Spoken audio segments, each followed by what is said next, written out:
Hey guys, and welcome back to another YouTube video. In this video I'll be going through my men's tipping for the semi-final week as well as tipping for the prelims. And so before we get into the video, remember to like and subscribe, turn the notification bell on so you know when I upload, and let's get into the video. So as you can see here, first tip I had Carlton by 11. If I just grab up the other one, and I had and I had Kerno to kick 4 goals, and I don't think Kerno did that.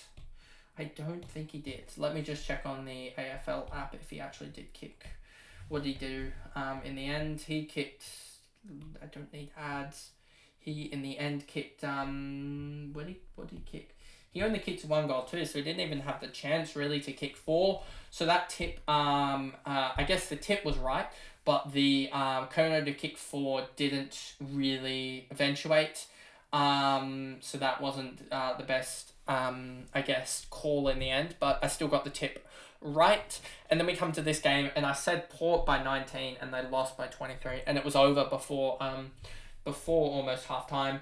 And I said Rosie and Butters to combine for 50 and 3. And if we look at that, I am pretty sure Butters got 25, and where is Rosie? Rosie got 17, so they combined for 42, as well as no goals. I think they got kicked 0 goals 2 or something between them. Yeah, 0 goals 2 between them, and so yeah, that was just a horrific pick.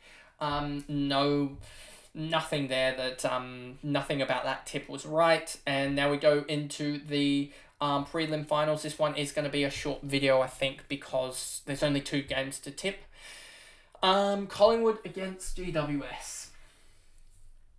My 2 least favorite teams in the race left. And I understand why some people would tip GWS. They look good, but Collingwood have had a long break. They've freshened up. They're playing at home in front of what's going to be probably, I'd say, a 90-10 split in terms of thousands of fans. So they would have the dominance in terms of that. So I do think Collingwood is going to win, and I'm going to tip Collingwood by 9 points. I do think this will be a back and forth affair. I do think that if you do let Toby Green off the hook, there is a chance that GWS win, but I am going to pick Collingwood by 9 points. So let me just put that down. And what is my actual prediction going to be? As in terms of what's going to happen. Oh, I think this could be a Jordan De Goey game. I don't really like the bloke, but I think this is a De Goey game where he could easily kick. I think Jordan De Goey is going to. It would be funny if Jordan De Goey doesn't even play, but I'm pretty sure he's playing.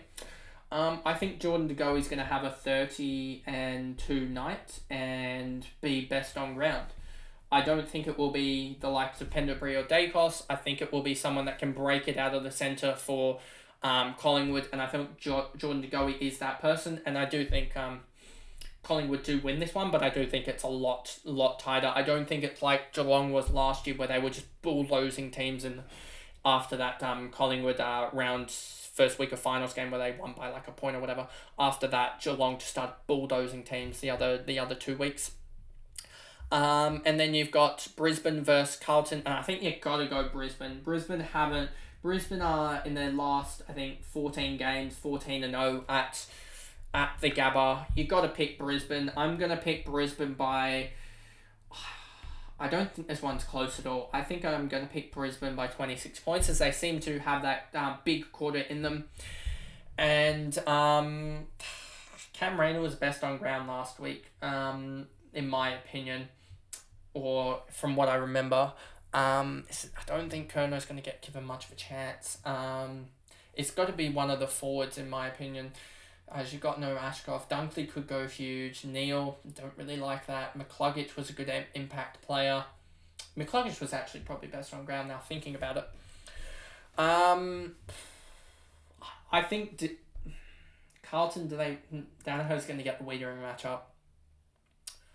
I actually think I'm going to surprise people and go Lincoln McCarthy to kick 3. I think he played last week and kicked a couple, but or in week 1 I should say, and kicked a couple against Port. But from memory, Danaher kicked 5, Reina 3, Fletcher 3, Cameron, Hitwood, Bailey, McCarthy kicked 1 goal from like 4 touches. I think McCarthy kicked 3 goals and has 3 goals, 10 touches, and like 5 tackles. And is an actual impact player, as it seems like people are forgetting that players that it sort of is the role players that win finals. So I think he will dominate this. Well, not necessarily dominate this game, because you're going to have like Dunkley, Neal, and the likes of Danaher and those big name players that do well, but role players win finals.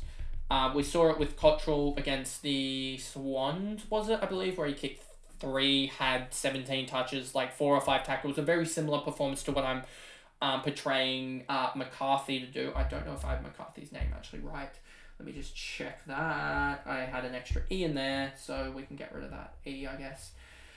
But I do think McCarthy will have just 3 goals and 10 touches. Doesn't seem like much, but it's a game. It's a type of performance that can win it, that can break a game open, and I think he'll have it. But anyway, that, as I said, it was a short video, only 6 and a bit minutes, but I mean, these videos are going to be short, and we'll see who progresses to the final, and I hope the final I'll have a bigger video, I guess, as I go through Norm Smith, leading first goal scorer, etc. in the final. I'll do a lot more on the final, because that'll be a one game, and I need to do more, I think, because I don't think a 3-minute video or something like that for the grand final is probably the best. But anyway, that is the video, and I'll see you guys in the next one, which will be the DFS video as I go through the roles. And also I will do my team preview, which will be recorded Thursday night, I think, as I won't record it Friday as I've got other commitments. But yeah, I'll see you guys then. Bye, guys.